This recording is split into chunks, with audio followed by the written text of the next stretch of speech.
Hello everyone, and welcome to the Fictional Vortex. So we are back with an interesting movie on what if Naruto was the Sage of Six Paths with Dragon-Hybrd. But before we start, I just want to remind you to please subscribe to my channel and hit the like button if you enjoy my content. Let's start the story. The prank had gone off without a hitch. The Konoha Academy walls of Iruka's classroom, as well as its occupants, were splattered with copious amounts of orange-colored paint. There was only one person who loved this color with such passion, a person whom was currently under a desk holding his sides as he laughed. This person was Naruto Uzumaki. Naruto! Iruka yelled in obvious anger with Mizuki and the students giving equal stares of malice. Stares didn't affect Naruto in the slightest, for that is all he could remember in his 6 years of life. The stares of hate from some of the villagers confused him greatly, but his childlike innocence shrugged it off for the most part. At first, Naruto thought the pranks he pulled were the cause of these stares, but after seeing a civilian being taken by Anbu for muttering something, he began to have other thoughts. So much so, that he went to his GG, better known to all as the Sandaime Hokage, and asked the simple question of why. Hiruzen, the Sandaime, response was that he'd find out when he was older. Although being only 6 years old, Naruto's mind was quite sharp. Add the childlike innocence, and you have one very curious child. This curiosity led him to the library, a place which he would soon find himself at again, but for an entirely different reason. After being pulled from his cover by one of his ears, of which was very painful to the young blonde-haired shinobi hopeful, Iruka gave Naruto a stern lecture about his pranking before assigning him a task he had to complete before returning to class. The task was a hard one for the 6-year-old, but to Iruka he hoped that the difficulty would keep the delinquent out of class, and the shinobi corps, for good. For he knew what Naruto contained as well as the Sandaime's law concerning the events of October 10th. That day was the day Iruka lost his father to the nine-tailed fox. A day which many lost loved ones, all of which harbored hate for the boy whom contained it, Naruto Uzumaki. The law, however, forbade any harm to befall the child as well as any mention of its name. The punishment, public execution via the Sandaime, and a very gruesome one at that, as those to witness such events can attest. Stupid Iruka giving me stupid research, Naruto grumbled to himself as he trudged to the library to complete his task. Pick your favorite topic, he says. I don't even have. The light bulb in his head suddenly brightened. The Hokage, with a smile on his face, Iruka's lecture out of his mind for now. Naruto rushed into the library and instantly went toward the section which detailed the history of Konoha, Hokage included. As he looked around, the librarian, an elder by the name of Megumi, just so happened to be stalking that section. Megumi's black eyes caught sight of the blonde and couldn't help but smile, which seemed to accentuate the wrinkles on her paling, liver-spotted face. Unknown to Naruto, Hiruzen had come to her with the task of helping Naruto to read, write, among other basics. On top of that, she was to give monthly reports on Naruto's progress, of which both her and Hiruzen were impressed with so far. Above average intelligence, ambidextrous, a photographic memory, a good handle on stealth and infiltration capabilities, aka pranking, among other tasks which would help him become a great shinobi if trained properly. However, that childlike innocence still remained, which worried Hiruzen, as Naruto didn't take no or don't do that for an answer. Instead, Naruto saw it as a challenge to do what others could not, a challenge to become the best Hokage there was. Sadly, this mentality would soon lead to Naruto's best, and worst, day of his life thus far. Why the glum face, Naruto? Megumi's grandmotherly tone brought Naruto out of his slump, somewhat. Stupid Irik. Sensei gave me research after I paint-bombed his classroom. Naruto replied with a slight grin forming at the mention of paint bomb. Megumi sighed and shook her head with amusement as she looked arrow the bookshelf before pulling out 2 books which Naruto was able to read. These should help with your research, future Hokage. Megumi handed the books, one on the history of Konoha, the other on the Hokage, to Naruto, whom took it with a smile. Thanks, Megumi-san. Anytime, but please choose carefully on who to prank next time. Naruto gave the librarian a confused look which made her smile sadly at past memories. Of why she was a librarian in the first place. But you said pranking was good for infiltration. Naruto. Stealth as well, but the cost of choosing the wrong target can be high. Megumi sighed as Naruto still gave her that confused look. My left leg is false, youngin. A replacement that Tsunade and Jiraiya both helped make after an enemy shinobi used my explosive trap against me in the second shinobi war. Naruto looked at the leg and all seemed normal, which confused him even more. Apparently his facial expressions portrayed this a little too well. It made Megumi let out a soft chuckle before patting Naruto on the head. It's a genjutsu mixed with a henge, Naruto, something you will learn much later in life. Now go on, take a seat and get to studying.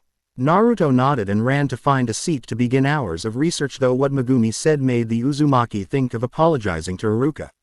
His mind, however, soon gravitated towards the cooler things a shinobi could do. Things he hoped to find in one of these books. 2 hours had passed, and Naruto was ready to fall asleep as he hadn't found anything that interested him. Luckily for him, tea was all about to change as he got to the pages which discussed the Sandaime and the Yondaime Hokage being the only Hokages with summoning contracts. Summoning. Naruto read onwards and found that summoning was what that Inu Anbu could do, but instead of monkeys or toads. His was a dog. Sugoi. I wonder if I could get a contract like them. Another thought came to mind shortly after this, it all dealt with what type of pranks he could pull. Naruto quickly closed the book and went back to the section where Megumi was at and tried to look for a book on how to summon, but no such luck. This irked Naruto to the point where he saw learning how to do this awesome technique as a challenge. Luckily for him, he remembered Inu summoning one of the puppies a couple days ago so that they could play fetch. There was but one problem with this, and that dealt with the hand signs needed. Inu completed these in a fast succession, much too fast for Naruto's eyes to see. Again, Naruto grumbled to himself and decided to call it a day. He checked out the books that Megumi gave him and headed home to see if his academy textbook would be of any help. It was a book he never opened as he thought. The teachers would help him progress like any other student. Although a young child, he picked up on the teacher's glares and had a feeling in his gut that he was being taught wrong. Naruto sighed at this. Here he was, but a 6-year-old child with only 5 people he considered friends and no parents to be found. Those 5 were his Gigi, Megumi, Inu, and the Ichirakus, Tsuki and Ayame. And although they were a great substitute for parental figures, Naruto wished he had actual parents. Like everyone around him, he shook those thoughts from his head as he got to the studio-sized apartment the Sandaime gave him. Once inside, he made his way into the kitchen to make some instant ramen.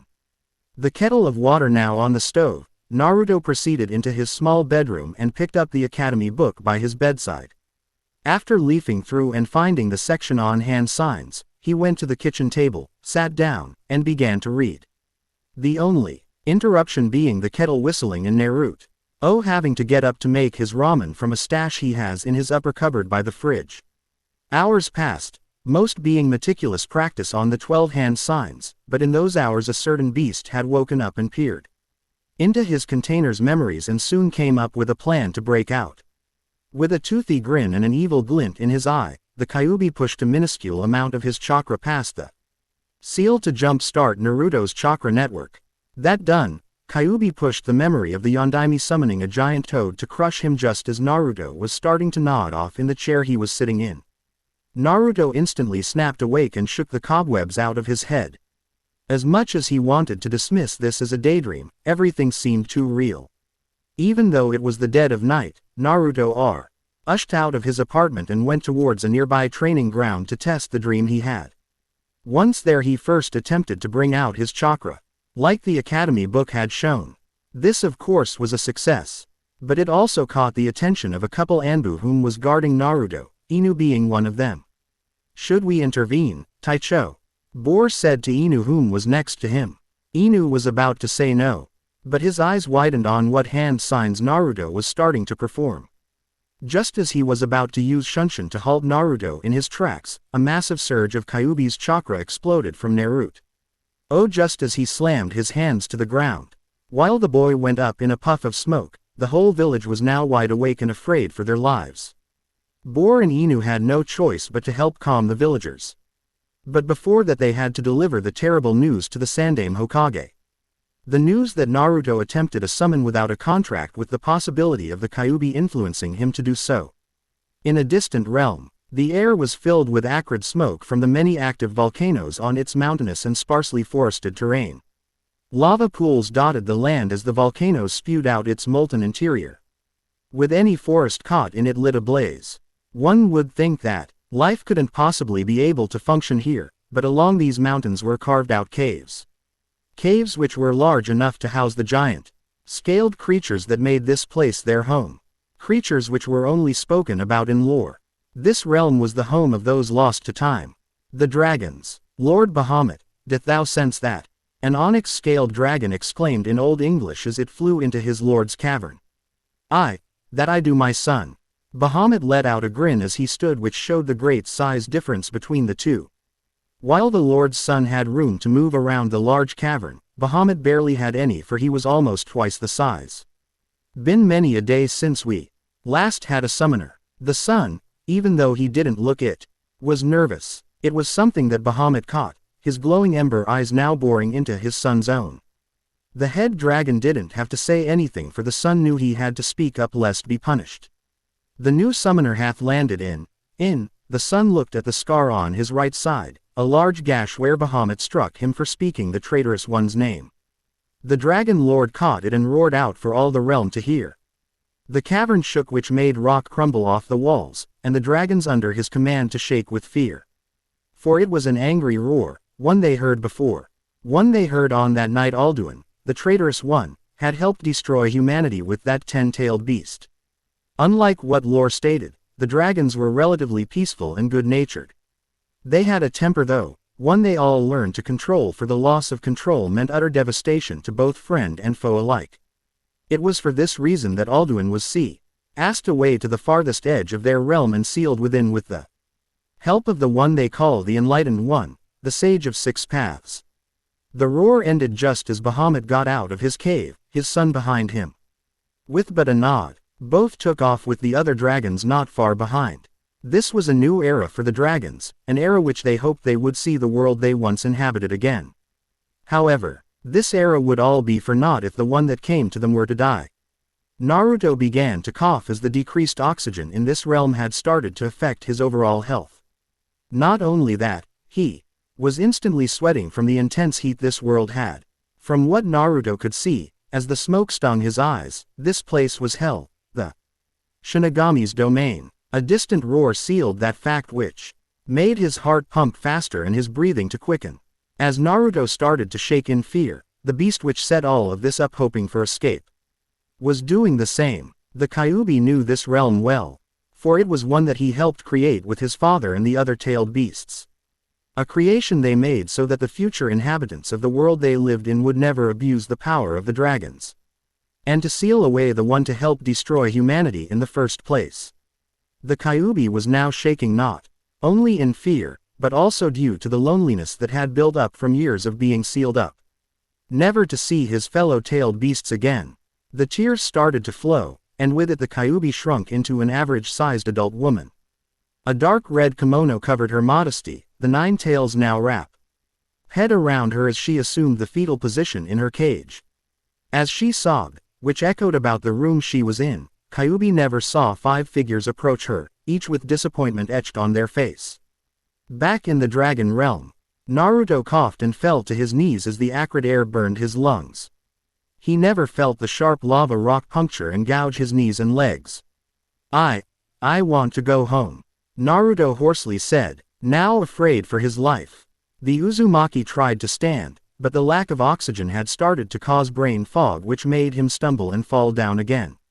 This time, he screamed in pain as the lava rock scraped and cut up his skin. This scream, however, was cut short as something large landed in front of him. Naruto dared to look at what had found him, and he soon wished he didn't, for the beast in front of him was that of nightmares. Deep red eyes, like that of glowing rubies, stared deep into Naruto's soul while the onyx-scaled snout had started to smoke. A bright orange glow, of what Naruto could only think as fire, was between the beast's massive jaws. With a roar, the dragon let out its wings to show its massive wingspan and spewed a massive fireball into the air. Oddly, it seemed to hit a barrier once it reached a certain height. It was here that Naruto tried to run, but soon cried in pain as the dragon caught him by one of his talons and brought him up close and personal. Alduin growled as he sniffed the boy, a human, the race he despised the most. Many times had he tried to erase humanity, but many times he was defeated and cast away. His latest attempt was the closest due to help. But again he was defeated. This time, it seemed for good. Until Naruto showed up, that is. As much as I loathe those two-legged snacks, I smell great potential in tea. His child and, Alduin sniffed again as he smelled something else within the boy, something familiar.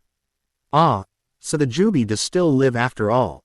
Quote, Alduin smirked as a plan came to mind, one where he could use this child as his instrument of destruction. This was quashed as Naruto twitched and let out a roar as Kyuubi's chakra covered his body. In an instant, Naruto broke free from Alduin's grasp and used the power he had to punch the dragon in the snout. However, being only 6 years old, Naruto couldn't handle too much of the Kyuubi's chakra and passed out as he fell to the sharp rocks below.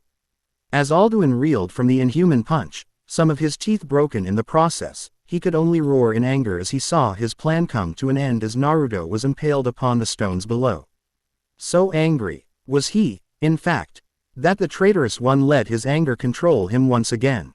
Naruto didn't feel the pain of the claws raking across his body from his right eye to his left hip, of which almost cut him in half.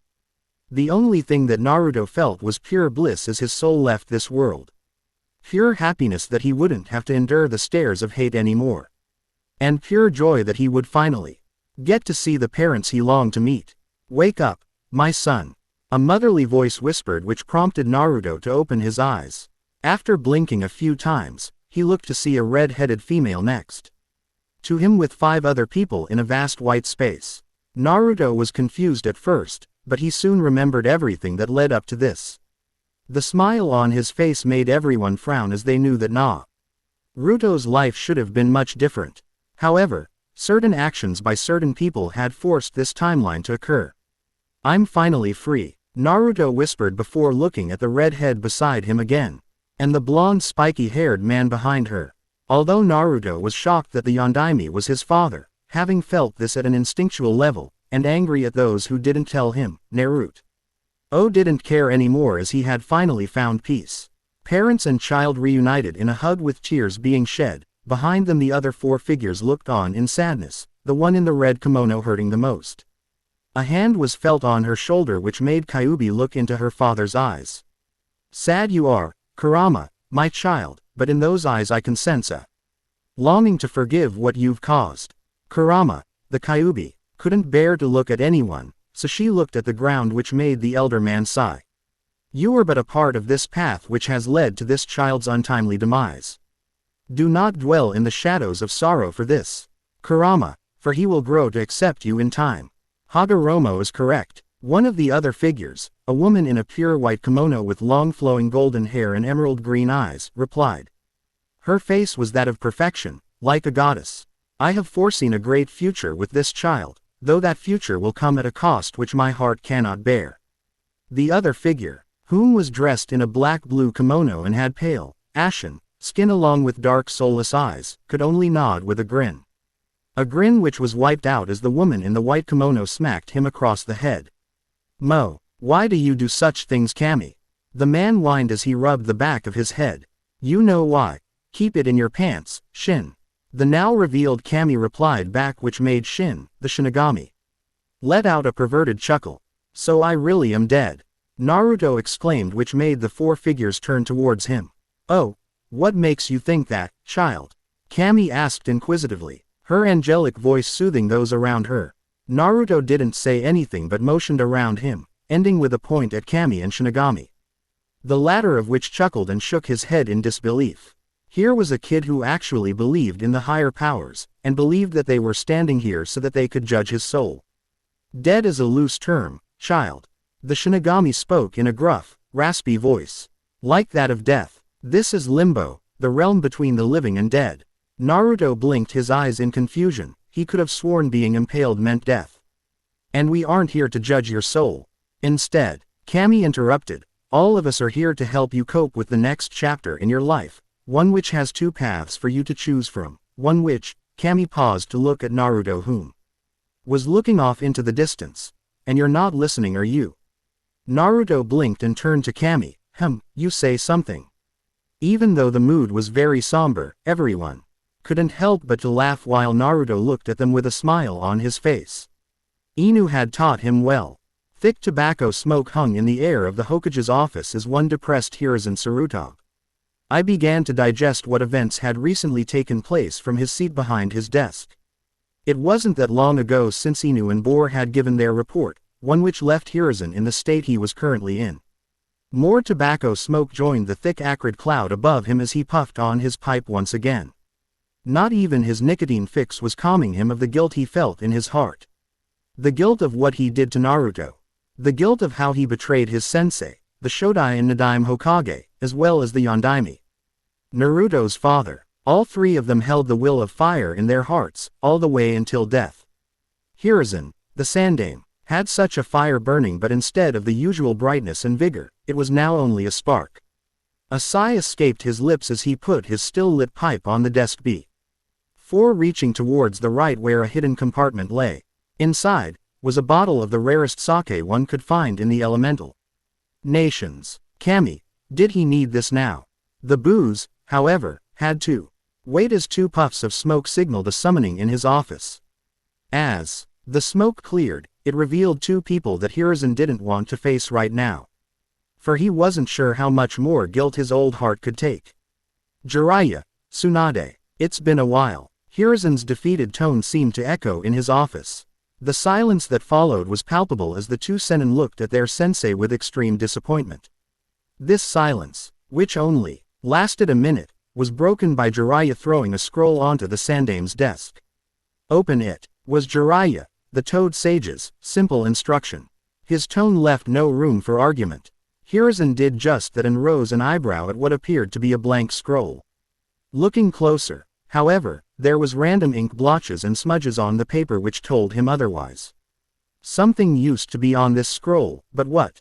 That, sensei, was a key. The Toad Sage said as Hiruzen looked up after examining the scroll.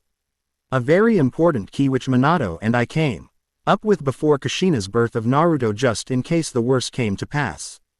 Hiruzen looked at the scroll again as sweat began to drip down the back of his neck. He knew what a key did, a fuinjutsu one at that. And to have it disappear meant only one thing. Hiruzen slumped in his chair as he threw the scroll back, which Jiraiya caught effortlessly. Naruto's gone, isn't he? It was more of a statement on Hiruzen's end. Hi, Jiraiya started, his disappointed tone was still steadfast. And I'm speaking for both of us, for Tsunade cannot bear to speak to you for what you've done. In fact, after what our summons told us, we are both ready to turn in our headbands and live the rest of our lives as retired shinobi or missing nin. Whichever comes first. But the village. Hiruzen started but had to jolt backwards as his desk was smashed to pieces by Tsunade's super strength. Rare sake bottle included. It's always about the village with you. The slug sage had lost her composure. She couldn't sit idle any longer. You preached peace to all when you trained us, but go back on that word once the Yondaime died. You care no longer for the people, but only the village. You see them as tools, I bet, much like that scum Danzo. How dare you insinuate? Hiruzen was now standing, his glare full force, but it was all interrupted by him being grabbed by the scruff of the neck and forced to look into Tsunade's rage-filled eyes. You used Naruto, sensei.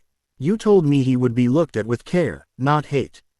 Yes, I admit you did well on getting Megumi to help with his teachings, but she wasn't a Black Ops Anbu member for nothing, right? Tsunade slammed her sensei to the ground before taking many deep breaths to calm herself. The sounds of papers fluttering to the wooden floor, burst into the air upon the desk's destruction, as all that could be heard for a moment as Hiruzen got himself off the ground. Once he dusted himself off, he looked at both his students with stern eyes. You may know of what your summons told you about Naruto, but you know not of the sacrifice I made to keep him safe from the encroaching darkness which plagues this very village." His eyes softened. Ed and his anger-filled tone was reduced to one of sadness. "I tried. By Kami I did. I tried to help Naruto as best I could, but I had to push him away." Tsunade and Jiraiya were now confused and also worried about whatever this darkness was. Just what had happened since they were gone all these years? What had they missed? "I pushed him away, my surrogate grandson away." Hiruzen was now in tears as he remembered all that he had to do.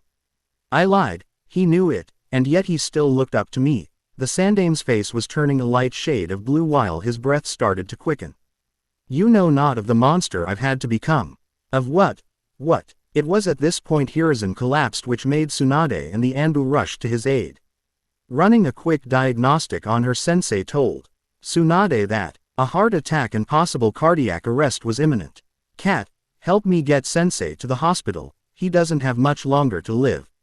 The Anbu in the room paused as they felt their own hearts squeeze in their chests. They couldn't fathom the Sandame dying at a time like this. They were still healing from the Kyuubi attack and tensions had begun to rise in the elemental nations. An event such as this, if it got out, could spark a massive conflict. Kat pushed said thoughts away and nodded to Tsunade. As they were about to shunshin out, however, Hiruzen weakly pointed to the nearby bookshelf. "Third book, fourth column," the Sandame said in a whisper as his whole body began to shut down. "Take it out, add chakra, all will be revealed." The Sandame used the rest of his willpower to look at everyone in the room with a smile as he spoke his final words. "Failed all. Deeply sorry. Beware the undergrowth. Reignite the spark." Silence. Nobody moved in the room as they couldn't believe what just happened. No, the Sandame was still alive, he had to be. The Sandame's body twitched, which gave everyone hope, but their hopes were dashed as Hiruzen's body remained still after that. Tsunade's eyes had begun to fog and her hands shook as she ran another diagnostic. Silence. Jiraiya's mind was shattered. Plain and simple. 6 years ago he had lost his student and the father to his godson. Now, he had lost not only his sensei, but his father figure as well. Jiraiya saw Tsunade run another diagnostic, which was followed by a shake of her head. No, he refused to believe this was happening. Without a thought, Jiraiya pushed a highly distraught Tsunade aside and began using a small lightning jutsu in the hopes of starting Hiruzen's heart. Time was now a blur. Jiraiya had lost count of how many attempts were made to resuscitate the Sandame. A hand on his right shoulder made him pause and look into Tsunade's tear-streaked face. Silence. The 5 Anbu in the room looked at each other in disbelief. Their masks now often attached to their belts. Like Jiraiya and Tsunade, they didn't want to believe what they just witnessed. Hiruzen. Sarutobi was arguably the strongest shinobi in the elemental nations. Yet he was brought down, killed, by a simple bout of depression. Questions now arose on just what Hiruzen was hiding. Just what was in that book. Yes, they were the Sandame's personal guard. But they weren't privy to what Hiruzen did in his free time at home, or during Hokage ears-only meetings. As much as they protested this, the Sandame always told them that he could handle himself and that he was far stronger than he let others believe. As Tsunade and Jiraiya consoled themselves, the Anbu all knelt down around their fallen cage, their heads bowed low in respect. Silence. For the elemental nations would hold its breath, uncertain of the events to come. Volcanoes belched its molten interior and ash filled the sky as Alduin growled at the deceased body of what was to be his instrument of destruction. A second one at that. Again, it had happened again. The rage in his heart, his mind, had consumed him. A potential ticket out of this barrier, this accursed prison, was now gone. There were other options though. Perhaps he would wait for a more opportune moment to strike.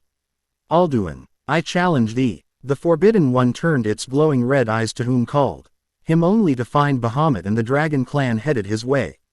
Alduin snorted, which made a plume of acrid, onyx-colored smoke to blow out his nostrils. Bahamut already knew his answer, he always did. He barrier flickered for a moment as it recognized the Dragon King's signature. It was now safe to enter and the Dragon King took full advantage. Alduin barely had time to prepare as Bahamut rammed in. to his side full force which sent him skidding a few feet. Claw marks now dredged through the volcanic soil. While the two almighties had begun battling each other, the force of which shook the landscape around them. Bahamut's son landed near Naruto's almost bisected body and shook his head with sadness. They were too late, it seems. A potential summoner lost, a potential gateway to their original home now lost forever.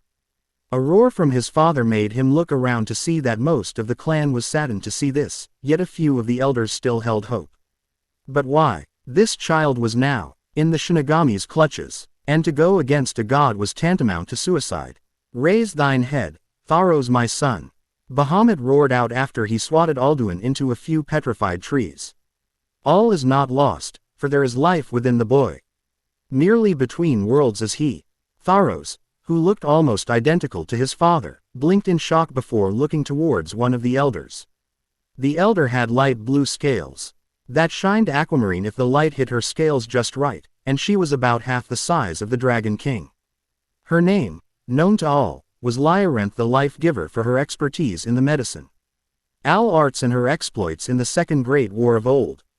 But a spark left. This lad has Tharos, Lyarenth stated with an oddly charming voice, her eyes closed as she concentrated on Naruto's life energy. Giver of life I may be, but weary I grow, for the chill of death will soon be all-encompassing. Lyarenth opened her emerald green eyes, but instead of sadness they shone weariness, for there was only one way to fix this. Back when the dragon clan was in its infancy, and their kind exalted as gods, some dragons had become attached to a human whom gave them gifts thanking them for protecting their village. Gold, silver, livestock. It didn't matter to the dragons, for they were content on keeping a peaceful relationship with the world. This peace, some dragons thought, could better be handled if they had a liaison which could spread their ideology and be ready to quell any uprising before it got out of hand. Thus, the blood ritual was born. A ritual that imbued the power of a dragon into a human, early attempts of which literally blew the person apart. Once perfected, however, the Blessed Ones, as they were called by their villages, would never leave the home of the dragon that chose them until fully trained. At first, these skills remained the same, but as time went on, the Blessed Ones and their dragons had evolved. And it wasn't just skills, but ideologies as well.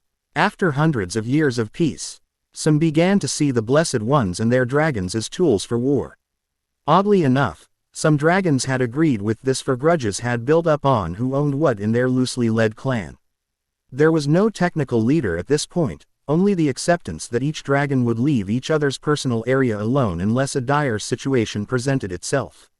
And thus the First War of Old began, where villages were wiped off the map and led to mass extinctions across the land. Nobody knows how long the war raged, but what they do know is that a Blessed One had somehow achieved the impossible and became their first true leader. His name was Eldroth, the Uniter of Worlds. An apt name, for Eldroth did much during his reign to ensure peace remained and that another war of old would never take place again. However, as the population slowly returned, there were the occasional attempts to start a revolt against the dragons. Ones which Eldroth did not stand for and quashed any hope of them gaining ground by killing the guilty party, some of them being from the dragon clan itself. Partly because of this, the blood ritual was now and forever banned. Nobody knows exactly how long this struggle for keeping the peace lasted, for most records were destroyed in the Second War of Old, a conflict that was started when a princess, whom so longed for the fighting to end, wandered into a forest largely unmapped at the time. This forest hid many demons, the villagers said, and the princess soon realized this, for the deeper she went, the more whispers were heard. Some promising death to those whom entered, some urging her to turn around and go home, while another promised her what she cherished most. The princess followed the latter and soon came upon a clearing where a decrepit, onyx-black tree stood. There, on the branch which hung the lowest to the ground, was a single oddly glowing fruit. The whispers began again and, in an almost trance-like state, she walked towards the fruit and picked it with a smile. As she ate it, a pulse went around the entire land which the dragon clan felt. Evil had tainted this world once again, and the dragons knew that keeping the peace would forever be impossible. For this evil was darker, more sinister, than the one faced in the First War of Old. An evil which would only grow stronger as the years progressed, and would taint anyone whom was a glutton for power. One such dragon was a young Alduin whom had become enamored by the thought of war. He was raised in a loving family, both his parents and a younger brother by only 2 years. The parents always preached peace and told horror stories from their time in the First War of Old in the hopes that they would keep their sons away from the darkness. In the hopes that the Saint Auras would help them become a true leader of the clan. While the younger brother sided with his parents, Alduin decided otherwise as the stories sparked the darkness in his heart. Alduin hid this growing darkness, however, and got training from not only the elders of the clan, of which were pushing almost 400 years old, but also Eldroth himself. Although it took almost 100 years to learn almost everything his mentors taught him, Alduin was happy with the results and knew he was ready to enact his plan. As he was about to start Phase 1, a massive pulse of power was felt which made Alduin let out an evil grin. Without a thought, he flew to its origin and soon found an unconscious regal-looking girl next to a very ominous-looking tree. As he landed in the clearing, the princess began to stir and soon was looking into Alduin's glowing red eyes. Both smiled at each other as the tree whispered into their ears. Alduin is thine name, dear princess. Kagaya, O humble protector. It was through this meeting, and one forbidden blood ritual later, did the Second War of Old officially start. Blood ritual, Tharos whispered to himself, but it ended up being heard by all. Are thine mad, Lyarenth? Another elder, this one with reddish-black scales and a scar running down his right eye, yelled. The eye itself a hazy gray which showed that he was blind. Mad, Lyarenth tilted her head, in contemplation before snorting in amusement. Perhaps a tad, but what else do we have, Idrum? Before anyone else could question Lyarenth's decision, Alduin crashed down and slid on his side towards Naruto. Although in pain, the traitorous one sucked in a breath in the hopes of incinerating his failed instrument and all around him. Tharos, however, had caught this and promptly stomped on Alduin's head just as he was ready to blow a wide swath of fire. The fireball to be now exploded in Alduin's throat which made his eyes widen in extreme pain. It was only the second time in his life that this had happened. The first being the end of the Second War of Old before he was sealed. Before passing out, Alduin could only curse his parents for giving him a weakness such as this. Well done my son, Bahamut proudly said as he landed beside Tharos, a fine job, indeed. Said dragon smiled and bowed his head in thanks, but that smile turned into a frown when Idrum started to speak his mind about the barbaric blood ritual. Idrum the Fierce was his name for his exploits in not only the end of the First War of Old, but the entire Second as well. Fierce for he was just that in battle, and in tongue. The latter coming with age due to Idrum being the oldest clan member at almost 600 years. The argument had continued for almost 3 minutes now, way too long in Tarosa's mind. With a mighty roar, the son of Bahamut shut everyone up for his eyes held malice which was a surprise to many for he was always known to be very quiet and well-mannered. Enough Idrum, my ears cannot take much more of your hearsay.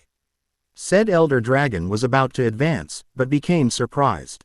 Instead when he was slammed into the ground by one of Tarosa's wings. The blood ritual is archaic and banned by the Uniter himself. But this dying child in front of my talons was sent here for a reason. Bah, prophecies again. Idrum snorted out a plume of black smoke. We haven't had a seer in many years, son of Bahamut. The last one dying just after the Second War of Old started. Good riddance I say, is that a threat, Idrum? Tharos growled while his throat started to glow. I do remember reading in the AR. Chives about the mysterious circumstances surrounding that seer's death. Although the eldest in the clan, Idrum knew when to bow in submission. Everyone did when it came to Tharos. For if you threatened him, you had to deal with the king as well. Although only over 100 years old, young in dragon years, Tharos was mighty powerful for his age. Nay, Tharos, I submit to thee. Good, see to it that it stays that way. Tharos replied as the glowing in his throat ceased, his wing now back in place to let Idrum rise.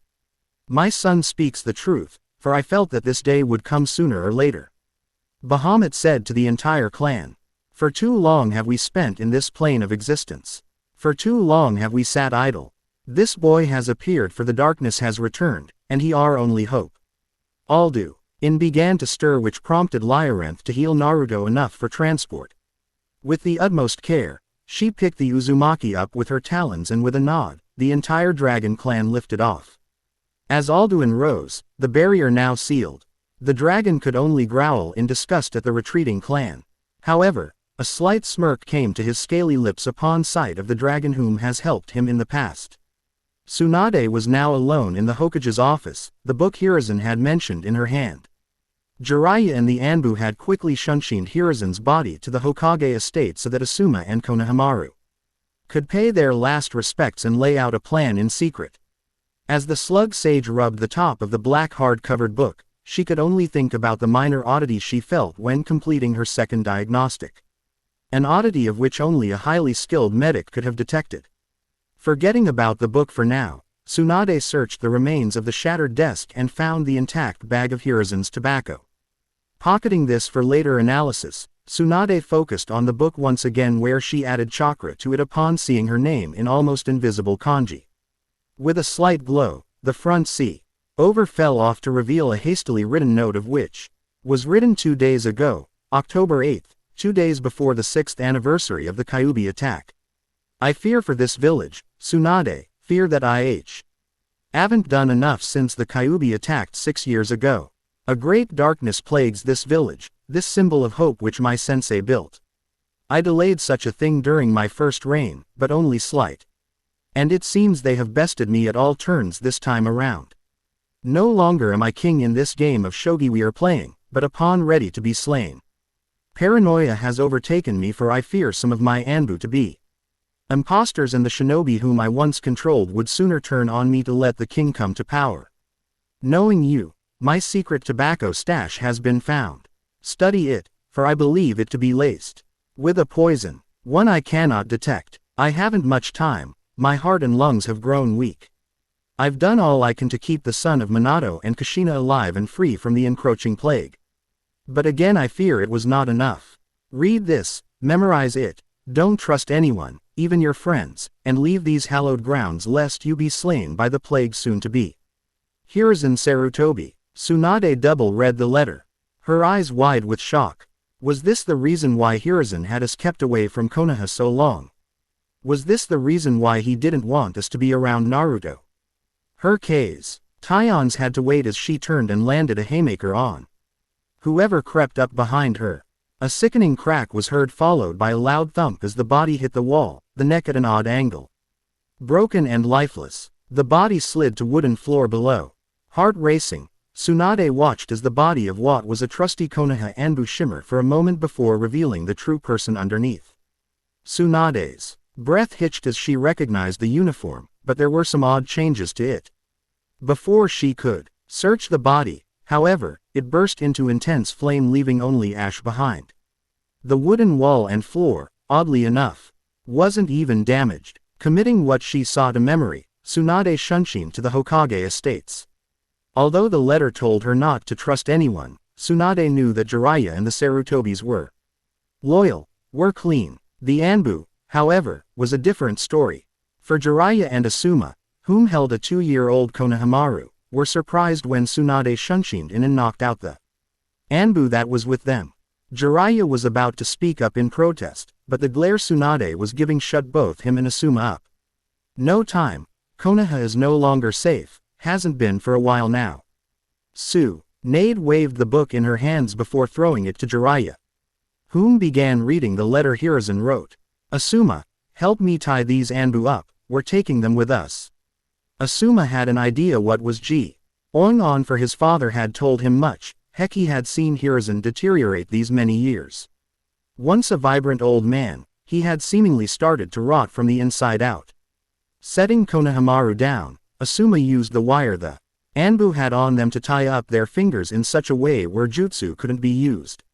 Suma, I'm scared. Konohamaru began to cry, even more so when he looked at his grandfather's smiling body on the nearby couch. I have no words. Jiraiya had just got finished reading the note whilst Asuma consoled a very traumatized Konohamaru. To think that the corruption went this far back. You knew. Tsunade sent an evil glare towards the toad sage. Jiraiya let out a sad sigh. No, not all of it, but I've had a hunch for a while now. My contacts are afraid of something or someone. Not surprising when I've found a few dead with a strange symbol carved into their chest. Tsunade raised an eyebrow at this as she remembered seeing a partial tattoo on the Foanbu's neck before it burst into flame. Before she could ask for a picture for comparison, Asuma yelled that the seals had collapsed and a large group of Anbu were headed this way. Not taking any chances, Jiraiya summoned a small toad, which reversed summoned them all back to Mount Myoboku, Hiruzen's body included. Bahamut had led his clan to the only place in their desolate landscape with a grove of trees and running water. This was a very sacred place to the dragon clan, for it was the place where all blood rituals were conducted. Once on the elemental nations, the Sage of Six Paths had used the power of the Rinnegan to transport it here to their realm. Much like the seals used to hold Alduin in his domain, this too was protected by a similar barrier due to the toxic environment of their realm. The grove was massive, enough for the whole dragon clan to move around comfortably. In the center of this grove was a shallow pond which shimmered with an odd bioluminescence. A pond where at its center held an altar, decorated with draconic carvings and runic language, where one could be laid upon. It was this very altar that Liorenth lay Naruto on before joining the clan which had congregated around the glowing pool. Silence engulfed the grove, for nobody in the clan had wanted to do such a ritual, as most had forgotten the proper steps to conduct it. However, there was but one dragon whom studied this ritual for many years so that he could learn from its strengths and weaknesses. To learn why such a ritual eventually led to not one, but two great wars, and how it led to them being put in this realm. How it led to them being forgotten to time. Tharos, Bahamut said to his son after a lengthy silence in the grove, "You have my permission to start the bonding." Said dragon blinked in shock. Yes, he studied the ritual for years. Over 30 in fact, but to read about it was one thing. Performing the ritual was a task in of itself. It honestly made the young dragon nervous. But father, stay your tongue and listen to my words. Son, Bahamut interrupted with a smile on his face. I have raised and watched you grow into a fine young leader, my wife and your mother's death being a catalyst into your study in the ways of old. You hath studied, now it is time to perform. You hath learned from the mistakes of the past, now it is time to correct them. Tharos smiled internally at his father's words as it helped ease his mind. With a nod, Tharos closed his eyes and concentrated until his body started to glow. With a great exhale, Tarosa's body turned into ash which swirled around his glowing form. Soon, this ash consolidated and began to form a human shape. Within seconds, this ash turned into flesh and blood to reveal his human form. Taller than the average shinobi, Tharos had and skin which was adorned with tribal markings. His feet up to his hips, and hands up to his elbows, were encrusted with blackish-orange dragon scale which resembled armor. Across his bare, tattooed chest, was a leather strap which held the sheath to the sword that lay across his back at a slight angle. His face was that of royalty, not a blemish in sight. His hair a short, spiky grayish color like that of ash. His toes and fingers shaped like dragon talons, just as sharp as before but with the dexterity like that of a human. His eyes, now open, were that of glowing lava, but they soon dimmed to that of a smoldering ember. All in all, a truly fearsome sight to behold. Tharos let out a deep breath and began stretching, for this form was rarely used in their realm. Bones and tendons popped like firecrackers while the light in the pond had risen and swirled around the young dragon as he began his trek towards a comatose Naruto. The whole clan watched in silence, in awe of what was about to take place. Everyone but one dragon, that is whom, used this moment to leave partly unnoticed, partly, for nothing escaped the king's senses. Many tries, many failures, many lives, turned traitor. Killing favors, starts a war. Killing saviors, our world no more. Sealed away, time has passed, became archaic, forgotten at last. Bahamut internally cried as he recalled the Enlightened One's final words to him. How low you've fallen, my brother. Tharos had reached Naruto. The light that had collected was now attracted into the altar, which made it glow a light bluish green. The runes, once dull and plain, were now pulsing with intense light which sent small ripples across the pond. It was here that the young dragon began chanting in the full draconic language. The blood ritual had begun. Death, life, begin anew. Human to dragon through and through. Thine blood is weak, no longer pure. A soothing aura had blanketed the grove which made many of the dragons want to fall asleep. However, their interest of the events taking place had kept them from doing so. It was at this point that Tharos quickly took out his sword and made a gash across his unprotected stomach. The sword was back, in its sheath as blood started to trickle from the wound, drops of which landed in the pond which turned the glow an angry purple. I offer my blood, dear gods above. To this human we have grown to love. My blood I give to them, so that their transcendence can begin. The glow, now turned mist, began to swirl around Naruto, which lifted his body a couple inches above the altar. The wind picked up which swayed the mighty, ancient trees in the grove. As Tharos knelt to pray, his self-inflicted wound now healed, the mist around Naruto had picked up in speed. Guide him, O Great One, for whence the transfusion begins. For the pain will be immense, unforgiving. The mist was now a whirlwind, the glow in and around the pond almost too much to bear. Just when everyone thought they would have to cover their eyes lest they go blind. The howling wind stopped and the glow suddenly vanished. Both had followed the mist which began to rush into Naruto's eyes and mouth, the latter of which was open in a silent scream of intense agony. Bones broke, only to be replaced by ones as strong as steel. Tendons and muscles ripped and popped as Naruto's body stretched and morphed to accommodate his new body. Finger and toenails began to bleed as they sharpened into that resembling dragon claws. It was here that Naruto's skin was set alight by strange blue flames which dulled and created invisible dragon scales along his now naked form. Wounds inflicted by Alduin were now healed, even the partly gouged out eye, but scars had remained. The final transformation was underway as scales, like that Tharos wore in his human form, had encrusted themselves onto Naruto's skin. The Uzumaki's eyeballs were the next to transform. They were now a mix of sapphire blue and glowing embers. The black pupil within was like those of all the dragons. Cat-like. The last to change was Naruto's hair, which now sported ashen gray streaks in his spiky blonde hair. The glow around the pond had dulled, and any remaining mist was now lowering Naruto gently onto the altar. Once the Uzumaki's body connected, the mist had vanished. At the same time a massive pulse of power was felt by the entire dragon clan, Alduin and the escapee included.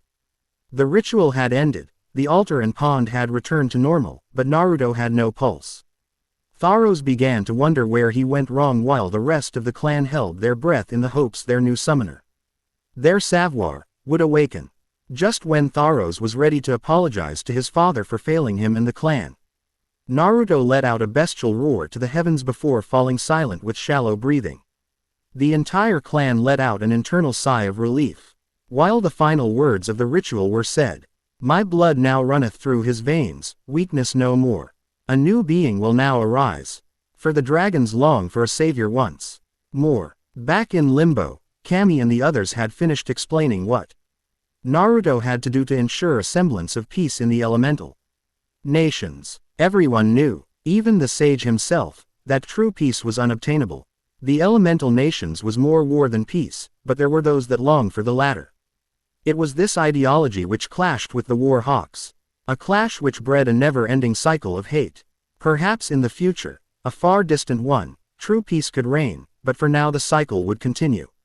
Naruto, even though he was smarter than the average 6-year-old, still gazed off into the distance every now and again, for the speech had bored him. Although irritated by this, Kami couldn't fault Naruto. A task such as this was a heavy one, a burden that no child should bear. A burden that Naruto wouldn't have been put with had certain people stayed away from the child to begin with.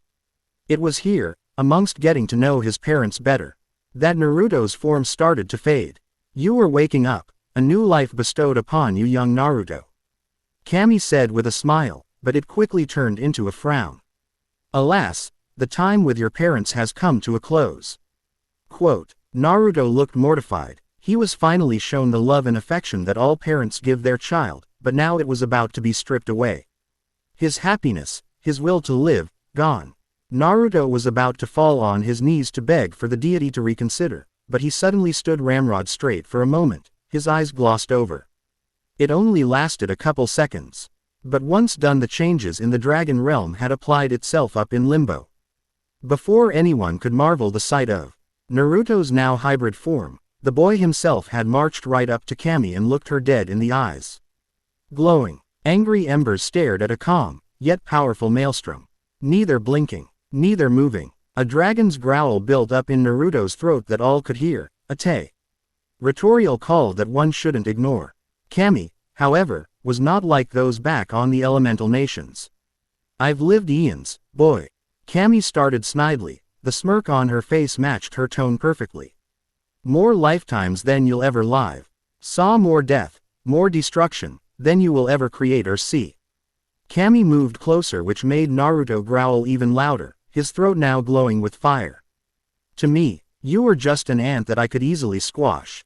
Naruto had enough and roared, which sent the massive swath of white flame out of his mouth. It only lasted a couple seconds, but once everything had cleared, Naruto's mind returned to some normalcy.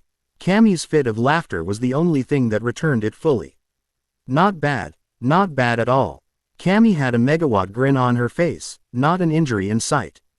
Quite the temper, but that's to be expected from a dragon hatchling. It was here Naruto looked at his hands and his body, which made him step back in shock. What the? Naruto stuttered, as he began to examine the scales on his arms, finding them to be very coarse yet smooth. Quite the sight. Kurama. Hagoromo said as he looked to see her nod in agreement, then back to Naruto, whom was chatting with Kami. "One I haven't seen in ages, since the time my mother was around. The Second War of Old and the beginning of the elemental nations as we know it today. Father." Kurama G. Avenue a confused look to the Sage of Six Paths as he rarely reminisced of his past. Hagoromo sighed as he turned and laid his hands on Kurama's shoulders. "I won't be around this time to help save the world you cherished after the Jubi was split by my power." The sage's tired eyes were now locked with Kurama's brighter ones. "It's been ages since a Dragon-Hybrd was made. The last time helped breed war yet end them all the same. Change is coming to the elemental nations. Much needed change. Use my gift I gave upon my passing. Guide this young savior to the end of days, the end of time. For great hardship lay ahead, and you the only route to keep him grounded." "But father, I don't understand." Kurama interrupted, her eyes alight with nervousness and confusion. "Hush now, my young kid, and be steady." Hagoromo let out a smile as he backed away from her. "In time, you will understand my words.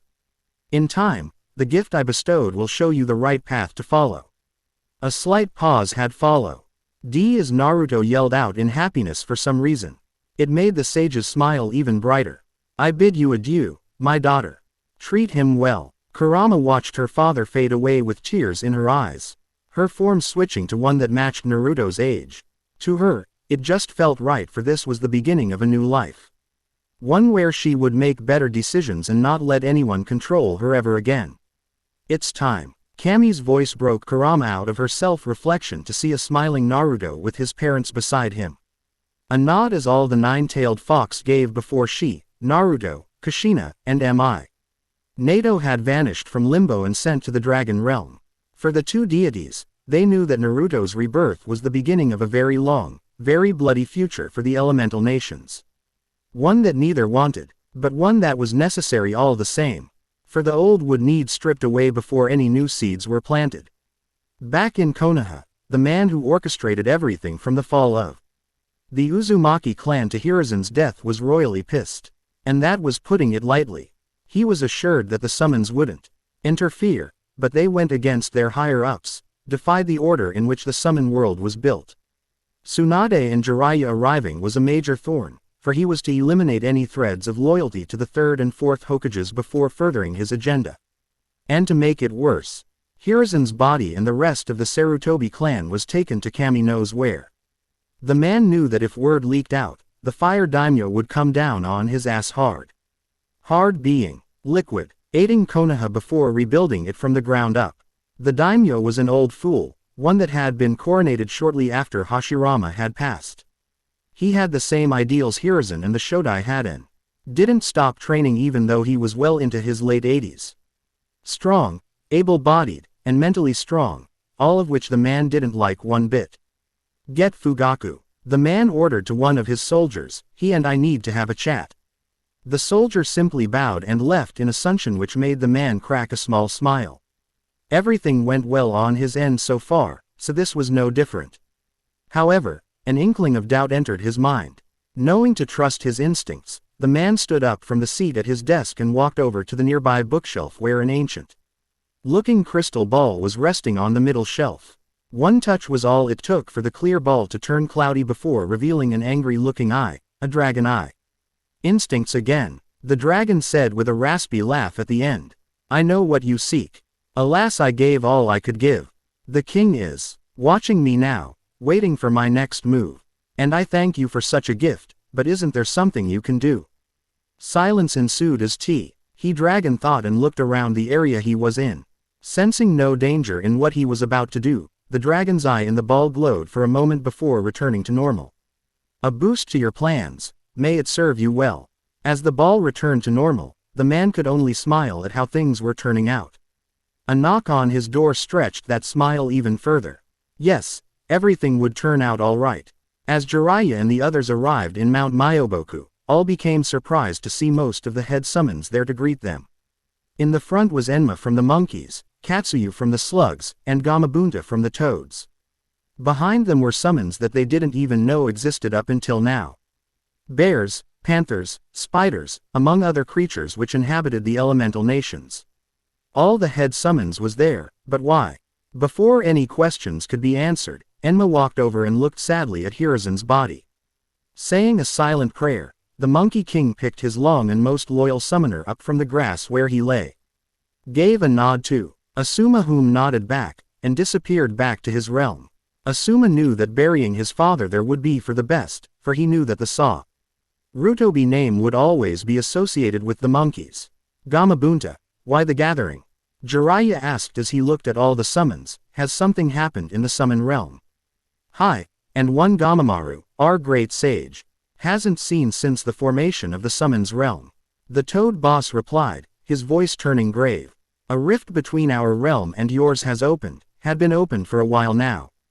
But Gamamaru only saw it after young Naruto's passing. A rift meaning no contract required between us, right? Asuma asked, which only got him a nod in return from the boss toad. Hi, we know not of the person who found this rift. But our great sage has foreseen where this rift could possibly be located.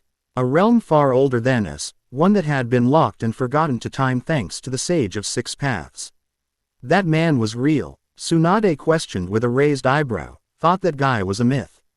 Sensei always said that rumors were based in truth, and that the impossible could be possible when it came to chakra.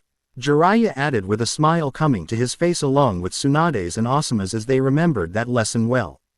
The man is no myth. The panther boss decided to speak up. The summon was about half the size of Gamabunta, the voice oddly soothing for a feral beast. For he was the one to start the summon realms with the Forgotten Ones carrying on that knoll. DGE to expand it to the one we all know today. Asuma was about to ask who these Forgotten Ones were when he felt Konohamaru tug on his pant leg. Looking down, he saw the young Sarutobi about to fall asleep. Katsuyu had seen this and urged Enma back, whom took the two Sarutobi members to his realm. Jiraiya and Tsunade would inform Asuma later about what they learned. Another interruption was had be. Why the Anbu, who were all starting to wake up. Not wanting to take a chance at them seeing this, Tsunade knocked them out again. Traitors to the cause, Tsunade-sama. Katsuyu asked. Unknown, as Hiruzen told us not to trust anyone. Even his own Anbu. Tsunade let out a sigh as tiredness started getting to her. Perhaps we can discuss who these Forgotten Ones were another time. The summon bosses looked at each other and nodded in agreement. It was a trying day for all of them, and rest would come few and far between over the next many years. Gamamaru had foresaw this, and the outcomes he had me up with worried Gamabunta and the other summon heads greatly. One outcome, which Gamabunta had just been told before Tsunade and the others arrived, was that Naruto was still alive, yet changed. Whether this change was good or bad, the sage didn't know, which is why Gamabunta stayed silent on the whole thing. Losing Hiruzen was hard enough on their hearts, but losing Naruto was another nail in the coffin. Both Sennin had tried to hide this, but their eyes told all. 2 days, no later, for a situation such as this is dire. Gamabunta ordered, which the other summons had no choice but to agree. Once the summons had returned to their realm, the Toad Boss motioned for them to follow. For now, this would become their home until they were needed in the elemental nations. A place where Tsunade and Jiraiya would finish their sage training and use it to help Konoha become bright once again. The two Sennin looked at each other with a smile as they walked, their hands slowly intertwining. Naruto may be gone, but they still had each other. They would get through the hardships together, consequences be damned. For when they died, they knew they would be met with the smiling faces of all those they had lost over the years. Back in the Dragon Realm, Naruto sat up from the altar with a groan, his right hand resting on his throbbing head. As the pain subsided, Naruto's eyes opened to see that he was in a lush grove of trees, with many dragons around him.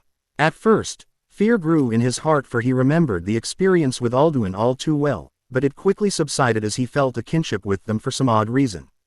One more than most, and that dragon was standing beside him just as Minato, Kushina, and Kurama arrived in the realm. "Kurama, is that you?"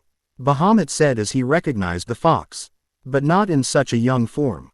Been many years, but hi, it is I." Kurama replied with a smile on her face. "You de-aged. A lot older you were last you came here.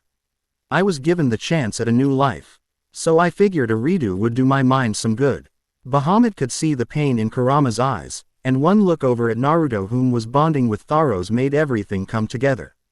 He two ancient beings locked eyes and nodded to each other as they knew much had to be discussed.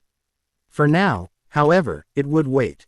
Today was a joyous occasion, for the blood ritual was a success and he first blessed one in what seemed like forever was created. Any training the hatchling needed could wait, for celebrations were to be had. With a giant roar, Bahamut glowed brightly before undergoing the same transformation Tharos did. The rest of the dragon clan following suit. Bahamut's human form was like that of his sons, but he was much taller, had more tattoos on his skin, and looked far more regal in appearance. Instead of black scales which encrusted part of his body, they were a royal reddish-orange color. And like his son, a sword was strapped to his back at an angle. "To new life. This hatchling brings to our sacred clan." Bahamut began jubilantly, "a rebirth worthy of celebration.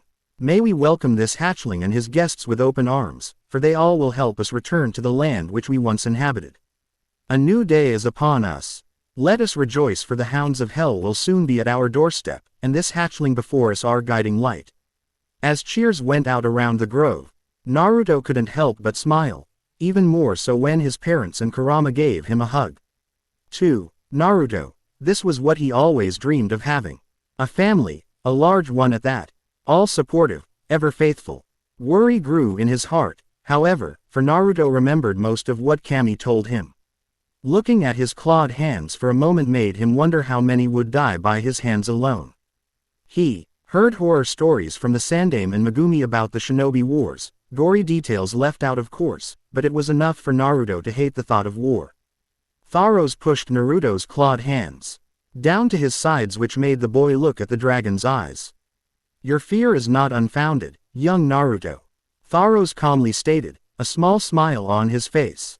"Yes, much bloodshed will occur in the future, but for now let us enjoy the festivities, the simpler things in life." It took a moment, but Naruto let out a sigh and nodded. With help from his parents, Naruto was taken off the altar before He all proceeded to join the rest of the clan. The smile was back on Naruto's face. Yes, he would enjoy today. A day with the family that he always wanted. The end. I hope you enjoyed this episode. Remember to subscribe and like this video. See you in the next video.